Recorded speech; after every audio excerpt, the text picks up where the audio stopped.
오늘 본문은 이렇게 시작하고 있습니다. 여러분 25절을 보시면 수많은 무리가 함께 갈새 예수께서 돌이키사 이르시되, 수많은 무리들이 예수님을 쫓았습니다.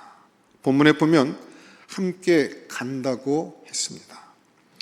예수님은 어느 방향을 향해서 나가고 있는데 수많은 무리가 그 길에 함께 가겠다고 함께 나선 것입니다. 이 수많은 무리가 주님을 따라 나선 이유는 무엇일까요? 이 많은 무리들은 그 주님께서 어디로 가시는지를 알지 못하는 것 같습니다. 주님은 어디를 향해서 가고 계셨을까요? 누가복음 9장 51절은 주님께서 어디를 향해서 가고 있었는지를 분명하게 말씀해 주고 있습니다. 예수께서 승천하실 기약이 차감해 예루살렘을 향하여 올라가기로 굳게 결심하고, 예루살렘에서 죽으셔야 할 시간의 약속이 차가자 주님께서는 예루살렘으로 올라가시기로 굳게 결심하시고 길을 떠나셨습니다. 이게 누가복음 9장부터 마지막 장까지의 이야기입니다. 누가복음의 대부분의 가르침은 길 위에서 행해진 설교였습니다. 마태복음은 주로 산 위에서 행해진 설교입니다. 산상수훈 같은 것이 대표적인 것이죠. 그러나 누가복음에 나타난 주님의 가르침은 주로 도상의 복음, 길 위에서의 말씀이셨습니다. 오늘 주님께서 지금 길을 가고 계십니다. 이 길은 어디를 향한 길이냐? 십자가를 향한 길이었습니다. 예수님의 마지막 여행이었습니다. 공생의 3년을 포함한 예수님의 생애 33년의 마지막 여행길을 예루살렘을 향해서 굳게 결심하시고, 뭘 굳게 결심하셨다고요? 십자가에 못 박혀 죽기로 굳게 결심하시고입니다. 누가복음 9장에는 주님께서 변화산상에서 변화되셨을 때 함께 모세와 엘리야가 나타났다고 기록되어져 있습니다. 그리고 이 세 사람이 변화산상에서 함께 논의했던 내용이 무엇이었습니까? 이 두 사람이 나타나서 예수님과 함께, 예수님께서 예루살렘에서 별세 일에 관하여 논의할세라고 되어 있습니다.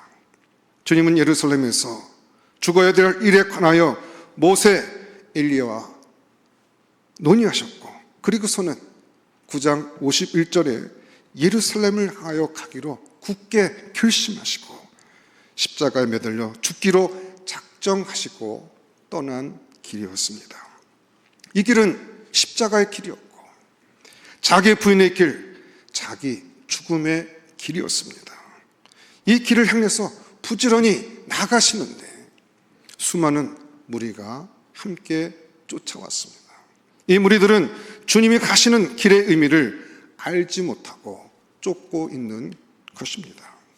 이 무리들이 만일 주님이 가셨던 그 길, 주님이 가실 그 길이 어떤 길인 줄 알았다면 아마 쫓지 않았을지도 모르겠습니다.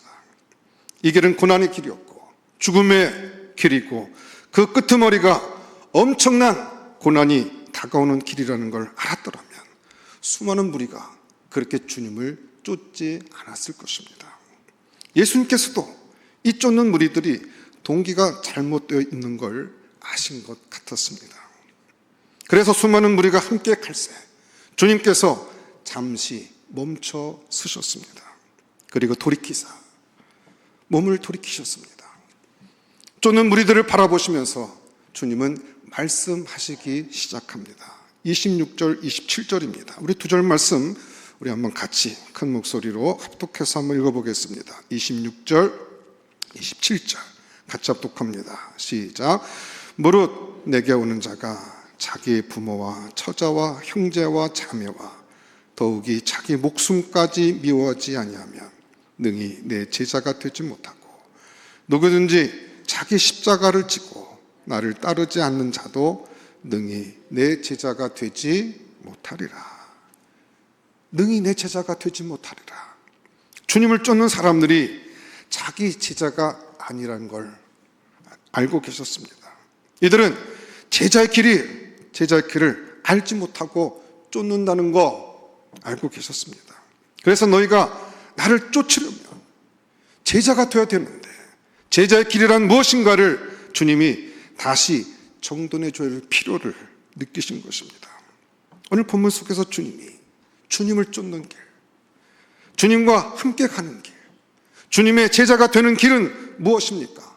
단 한마디로 바로 자기를 부인하는 것임을 가르쳐주고 있습니다.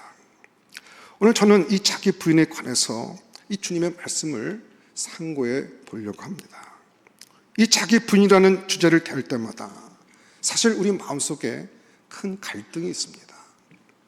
왜냐하면 이것은 세상의 가르침과 정반대되는 교훈이기 때문입니다. 세상은 우리로 하여금 자기를 부인할 것이 아니라 자기를 완성하라고 얘기합니다. 자기를 성취하라고 얘기합니다. 자기를 주장하라고 얘기합니다. 자기를 성숙시키라고 얘기합니다. 특별히 16세기 이후에 인간의 근대 교육의 목표가 무엇이었습니까? 오늘날 어떤 인간을 교육하는 것에 교육의 완성의 목표가 무엇입니까? 그것은 첫째가 자기 발견입니다. 자기를 발견할 수 있는 사람, 그리고 자아 확립입니다. 자기가 누구인가, 왜 사는가, 무엇을 위해 사는가를 분명히 깨닫는 인간입니다. 그 아이덴티티가 분명한 인간이죠. 내가 누구인가. 그 다음에 그것을 성숙시키는 것, 자아 성숙이 근대 교육의 목표입니다. 우리 모두는 그렇게 교육받아 왔고 그것을 우리의 삶의 목표로 삼고 살아가고 있습니다. 이처럼 자기 확립, 이것이 우리의 목표인데 이것은 자아 발견으로부터 시작되는 것이죠. 자아 발견의 진정한 길은 무엇입니까? 근대 교육에 있어서, 근대 철학에 있어서 자아 발견의 가장 진정한 길을 우리에게 가장 잘 보여준 사람은 프레드리 니체라고 생각합니다. 니체는 독일 루터파 교회 목사의 아들로 태어났지만 그는 무신론자가 되었습니다. 가장 근대적인 인간의 전형입니다. 이 사람은 자라투스트라는 이렇게 말했다라는 책에서 인간이 자아를 발견해 가는 과정을, 그 발견해 나가는 길을 세 가지 단계가 있다고 얘기합니다. 첫째는 낙타의 단계입니다. 두 번째는 사자의 단계입니다. 세 번째는 어린아이의 단계라고 얘기했습니다. 낙타는 무엇일까요?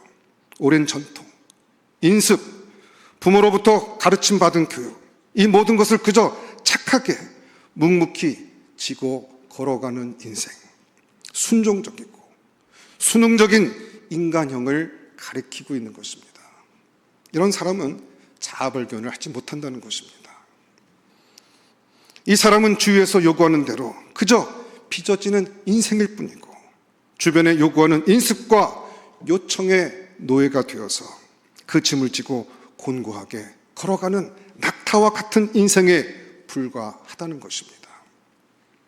진정한 인생이 되려면 새로운 세계관, 새로운 철학, 새로운 자아상을 가지고 다시 태어난 어린 아이가 되어야 한다는 것입니다. 낙타에서 어린 아이가 되어야 하는데 이 과정에서 꼭 거쳐야 될 필수적인 과정이 있습니다. 그것은 무엇입니까? 사자의 시기라는 것입니다. 사자는 무엇입니까? 자유를 위해서 투쟁하는 정신입니다. 과거의 모든 인습을 산산히 쪄버리고 그 다음에 해방되는 존재입니다. 자유로운 존재가 되기 위해서 낙타 위에 짐으로 얹혀진 모든 것을 찢어버리고 자유롭게 광야로 나가는 사자의 시기, 이것을 그는 필요하다고 이야기했습니다. 그래서 끊임없이 자아 확립을 위한 긴 투쟁의 길로 사람들은 들어서야 한다고 그는 가르쳤습니다. 사실 이 투쟁의 길로 나갈 적에 과거로부터 묶인 인습, 무엇으로부터 우리는 자유롭게 풀려날 적에 자아를 제대로 발견할 수 있는 것인가? 제일 먼저 16세기 이후에 사람이 자아 발견을 위해서, 진정한 자아 발견을 위해서 맨 먼저 벗어나야 하는 대상이 있었습니다. 그것은 신이었습니다. 16세기 이전에 중세 사회에서 있었던 신, 하나님이라는 존재로부터 느끼는 억압, 그 묶임으로부터 인간은 자유로워져야 된다고 주장했습니다. 대표적인 사람을 데카르트라는 사람으로 들 수가 있습니다. 이 사람은 신으로부터 벗어나서 이성의 자유, 도덕의 자유를 누려야 한다고 말했습니다. 모든 것으로부터 회의해야 된다는 것입니다. 나는 회의한다. 고로 존재한다. 외쳤습니다. 코기토 에르고 숨. 나는 의심하고 생각하고 또 회의하기 때문에 존재한다고 그는 말했습니다. 여러분, 이렇게 신으로부터 벗어나서 이성의 자유를 얻었습니다. 그런데 200년이 지나면서 이 이성이 또다시 신의 자리에 올라선 것입니다. 신을 내던지고 이성을 택했는데 이제는 이성과 도덕에 억압되는 존재가 되었다는 것입니다. 이 이성이 사람의 정신과 삶을 지배하고 짓누르고 규정하기 시작하는 것을 우리는 이데올로기라고 부릅니다. 18세기부터 지난 200년 동안 20세기까지는 이데올로기가 지배하는 시대였고 인간의 이성과 도덕이 지배하는 시대였습니다. 그 시대의 어떤 가치 철학이나 어떤 제도나 어떤 정치 철학이나 사회 철학에 대해서 반대하면 그냥 그것을 반대하게 내버려 두는 것이 아니라 잡아다 가두고 죽이고 고문했습니다.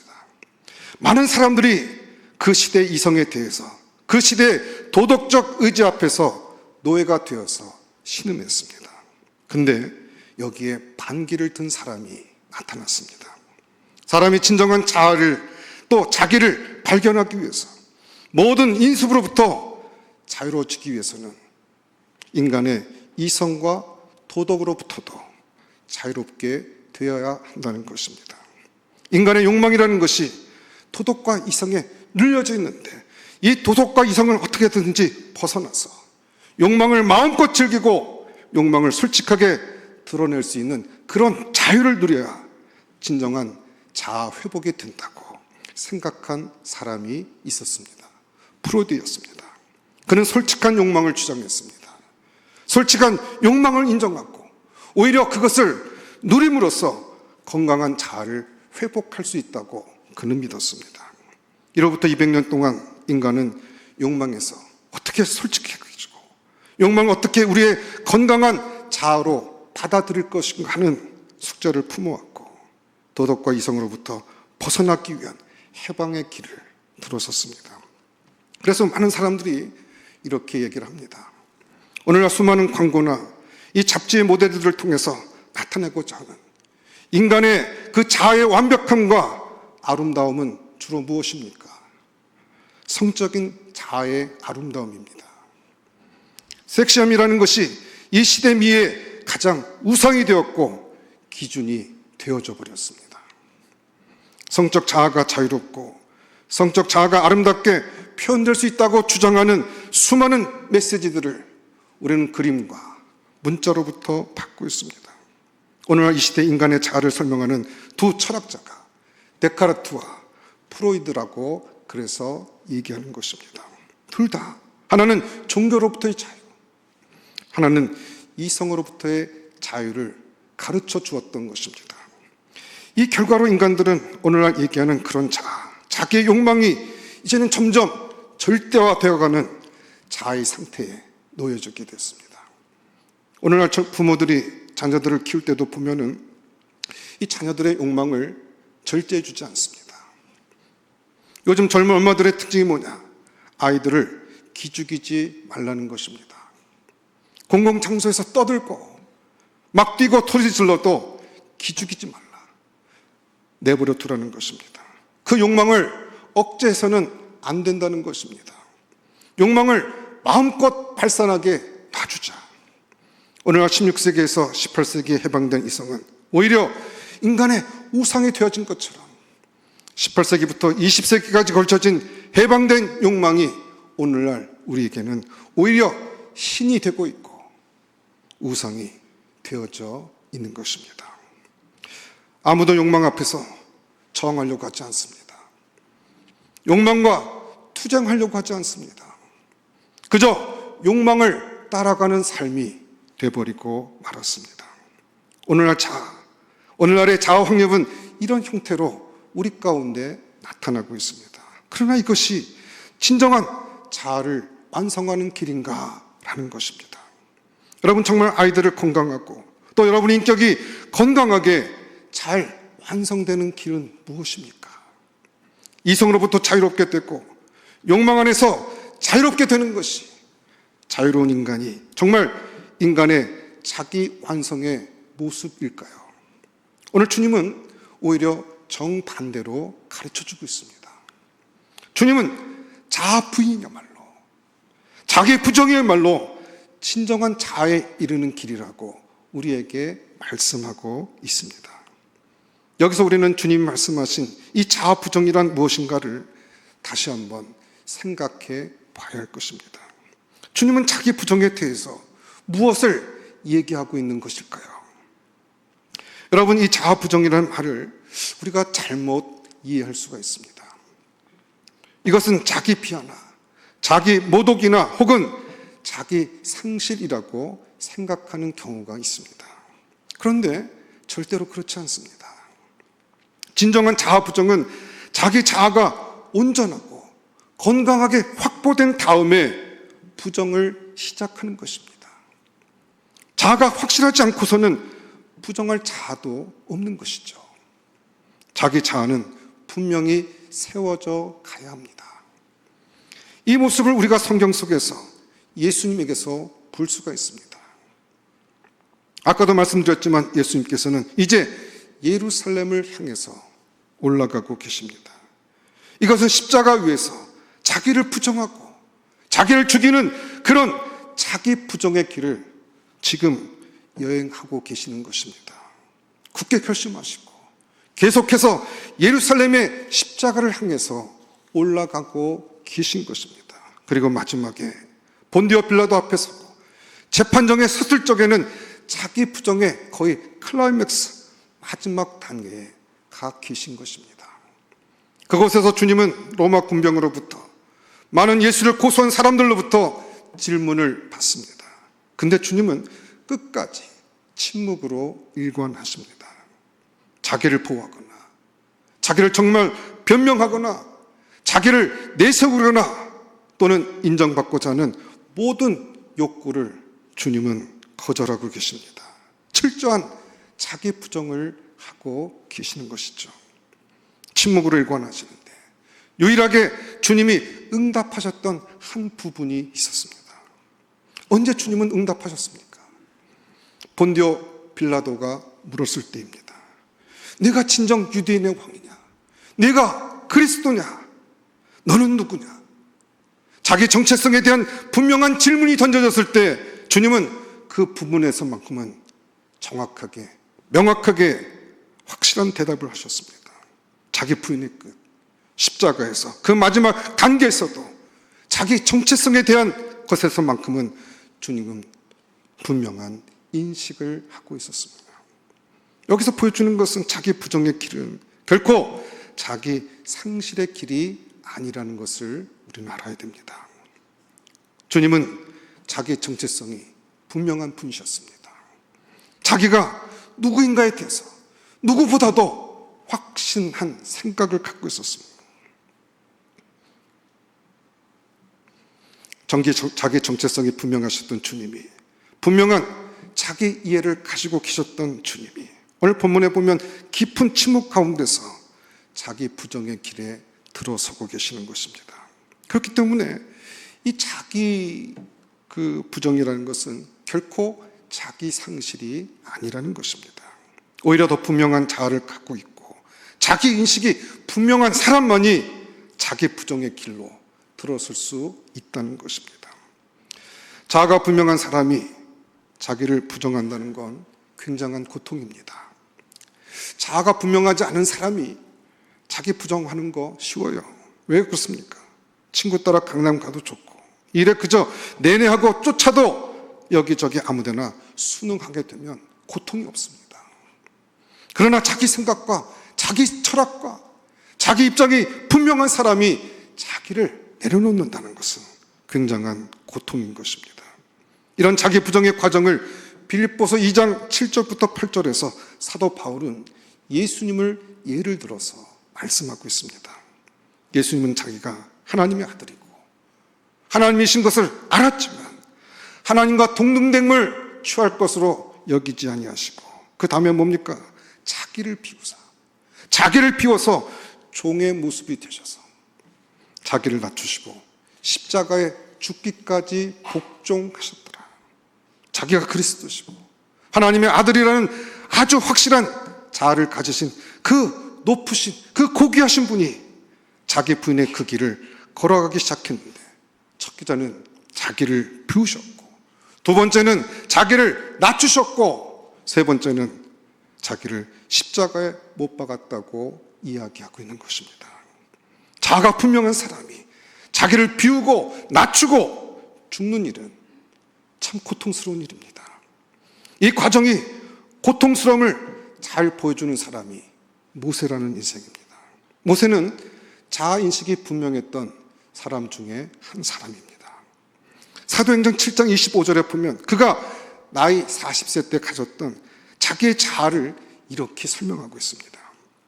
그는 그의 형제들이 하나님께서 자기의 손을 통하여 구원해 주시는 것을 깨달으리라고 생각하였으나 그들이 깨닫지 못하였더라. 모세는 나이 40세 때 자기는 누구고 자기는 앞으로 인생을 어떻게 살아야 될 것인가에 대한 분명한 깨달음이 왔습니다. 하나님께서 자기를 통해서 이 민족을 구원할 것이라고 하는 자기 삶의 미래에 대해서 나머지 삶의 목표에 대해서 분명한 자기 인식이 있었던 것입니다. 그것을 자기는 깨닫고 있었던 것입니다. 그런데 하나님께서 그처럼 자아가 확실하게 확립되어 있고 자기 자신의 삶의 목표가 분명했던 이 모세를 그 당시에 사용하지 않으셨습니다. 이상하게 모세는 실패했고 그리고 40년 동안 광야로 나갔습니다. 하나님은 광야로 그를 이끌었던 것입니다. 그리고 얼마나 그 자를 무섭고 철저하게 부서뜨리는지 나중에 80세 때 하나님이 가시떨기에서 다시 부를 적에 모세는 3번에 걸쳐서 나는 그와 같은 일을 할 의욕도 자격도 없다고 철저히 주님 앞에 비어져 있는 모습을 우리는 보게 됩니다. 그처럼 당당했고 그처럼 자신만만했고 그렇게 자존심이 강했고 자기 미래에 대해서도 확실한 인식을 했던 이 모세를 하나님은 그대로 쓸 수가 없었던 것입니다. 하나님은 토기장이십니다. 하나님은 토기장이로서 우리 인생을 하나님의 뜻대로 빚으시기를 원하십니다. 그런데 자아가 강하고 견고한 사람은 마치 굳어버린 이 진흙과 같아서 하나님의 손에서 빚어지질 않습니다. 그래서 굳어진 자, 완고한 자, 견고한 자아를 가진 사람은 하나님께서 꼭 어떻게 하시는가 보면 먼저 그 자아를 깨트리는 일부터 하십니다. 주님이 자아를 깨트리고 부서뜨리기 시작한다는 것은 여러분 자아를 상실하게 하는 것이 결코 아닙니다. 주님은 새로운 자아를 빚어가기 위해서 그 자아를 그 옛 자아를 부서뜨리고 깨트리시는 것입니다. 딱딱한 것이 있으면 돌멩이를 들어서라도 부숴버리고 그래도 안 깎여지고 부서지지 않는 거친 알갱이들이 있게 되면 주님께서는 맷돌에 넣어서라도 갈아가지고 부숴버리고 파셔뜨리는 것입니다. 철저하게 다시 무너뜨리시는 것입니다. 하나님은 자기 자신을 깊이 신뢰하는 사람을 결코 사용하지 않습니다. 하나님은 자기 자신에 대해서 항상 자신만만한 인생들 하나님 쓰시지 않습니다. 너무 강한 자, 주님이 사용하시지 않는 자입니다. 자존심 강한 사람, 주님 절대로 쓰지 않습니다. 너무나도 당당한 사람, 자기 확신에 가득 찬 사람, 세상에선 아름다운 사람이고 로마인의 기준으로 볼 때는 영웅에 속하는 사람이지만 주님은 그런 사람을 사용하시지 않습니다.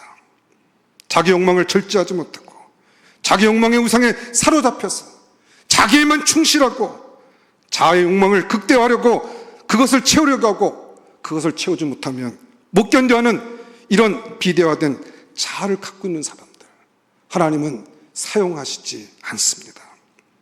이것을 자신의 삶의 모델로 보이신 분이 예수님이십니다. 주님은 항상 말씀하십니다.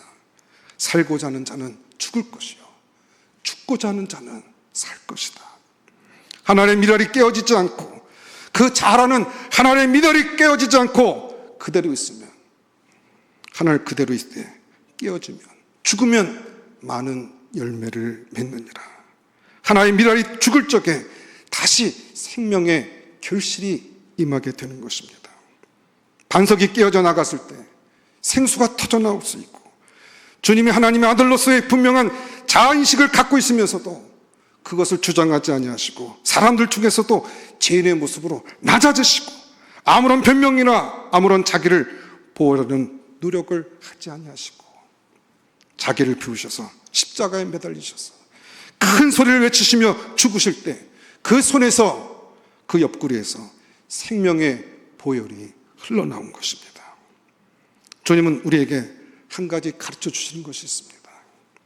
사람은 자아가 깨어져야 비로소 하나님을 만날 수 있다는 것입니다. 우리의 자아가 깨지지 않는 한, 우리의 자아가 박살나지 않는 한 그 누구도 주님을 만날 수 없다는 것입니다. 자아가 깨어진 만큼, 비어진 만큼 충만해질 수 있다는 것입니다. 많은 사람들이 그리스도의 마음으로, 그리스도의 영으로 성령 충만해지기를 구합니다. 여러분, 어떻게 충만해질 수가 있습니까? 자기를 꽉 채우고 있는 사람이 어떻게 충만해질 수가 있겠습니까? 자기를 위해서 자아의 생각으로 꽉 차 있는 사람에게 어떻게 거기에 하나님의 말씀이 들어가고 성령의 감동이 그 심령 가운데 임할 수 있겠습니까? 주님이 임할 자리가 없습니다. 우리는 주님의 인자하심을 구하기 전에, 성령의 충만함을 구하기 전에 먼저 비움을 간구해야 할 것입니다. 주여 나를 비우게 하소서.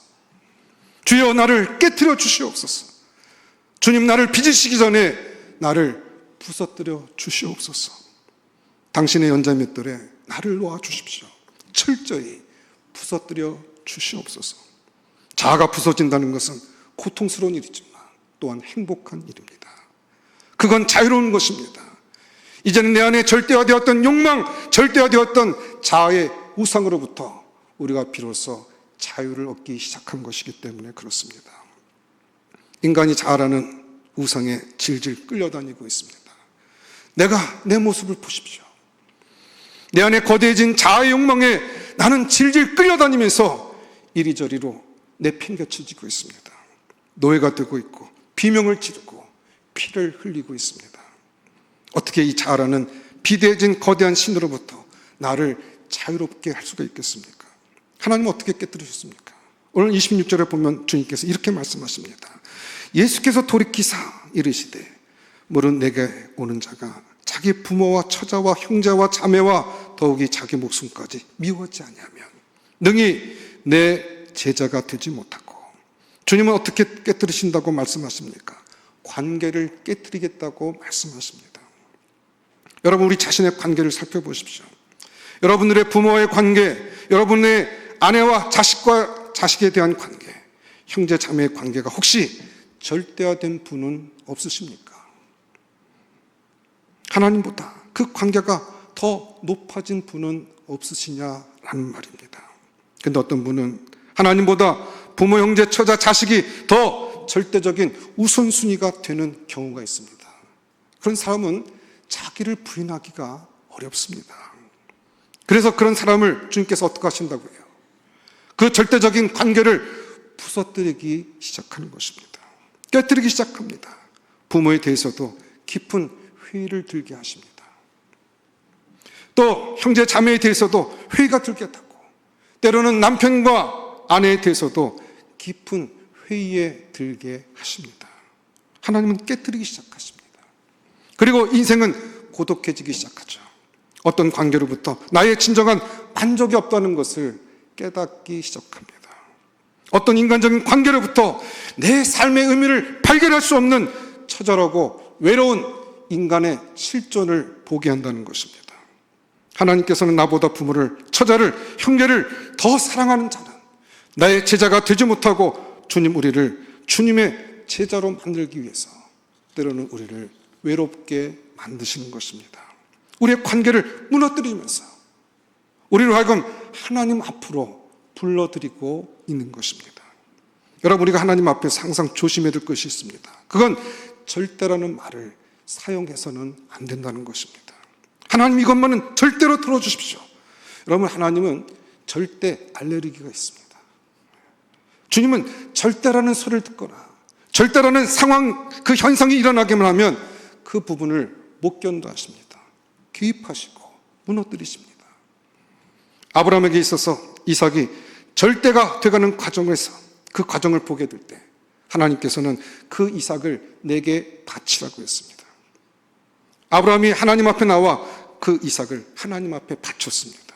그리고 그것은 하나님께 대한 진정한 경외였다고, 참된 믿음이었다고 성경은 말씀하고 있습니다. 하나님, 이것만은 절대로 안 됩니다. 그렇게 말할 때 하나님은 그 부분에 대해서 개입하십니다. 여러분, 절대를 절대로 주장하지 마십시오. 하나님 앞에서는 모든 것들이 상대화되어야 됩니다. 내가 가장 우선순위에 놓고 그것이 어떤 관계든 어떤 가치든 간에 하나님 앞에서는 상대화할 줄 알아야 하는 것입니다. 여러분, 이 미워한다는 말은 자기 부정을 하지 아니하면 그런 뜻입니다. 자기 목숨까지도 절대화되어서는 안 된다는 것입니다. 살고자 하는 욕망조차도, 나의 존재의 의미조차도 부정할 수 있어야 한다는 것입니다. 그 말씀을 실제로 다시 이렇게 말씀하십니다. 누구든지 자기 십자가를 지고 나를 따르지 않는 자도 능히 내 제자가 되지 못하리라. 자기 부정, 자기 목숨을 미워하고 자기의 생존의 의지까지 하나님 앞에 다 부정해서 올려놓은 이 상태를 자기 십자가를 지고 라고 말씀하셨습니다. 많은 사람들이 이 자기 십자가라는 말을 잘못 이해하고 있습니다. 이 자기 십자가라는 말을 거기다가 딴 사람을 갖다 걸어놓고 있어요. 하나님, 우리 남편이 제 십자가입니다. 이 십자가를 지고 지금까지 살아왔습니다. 이 십자가를 계속 지게 도와주시옵소서. 내 자식이 나의 십자가입니다. 내 문제가 내 십자가입니다. 이렇게 얘기합니다. 그런데 그것은 자기 십자가가 아닙니다. 여기 자기 십자가라는 말은 무슨 뜻이냐? 십자가 위에 자기를 못 박으라는 것입니다. 자기 십자가를 지고 가는 것은 들고 가서 거기에 자기가 매달리려고 들고 가는 것입니다. 이것은 잘 죽음을 가르치는 것이죠. 자기 부정을 가르치는 것입니다. 자기를 부정하라는 것입니다. 런던에 한 무덤이 있었는데 그 무덤은 참 사람들의 관심을 끄는 무덤이었습니다. 그 무덤의 그 묘비명이 워낙 독특했기 때문에 그렇습니다. 그 묘비명에 뭐라고 써 있느냐면 최대 불행자의 묘라고 쓰여져 있었습니다.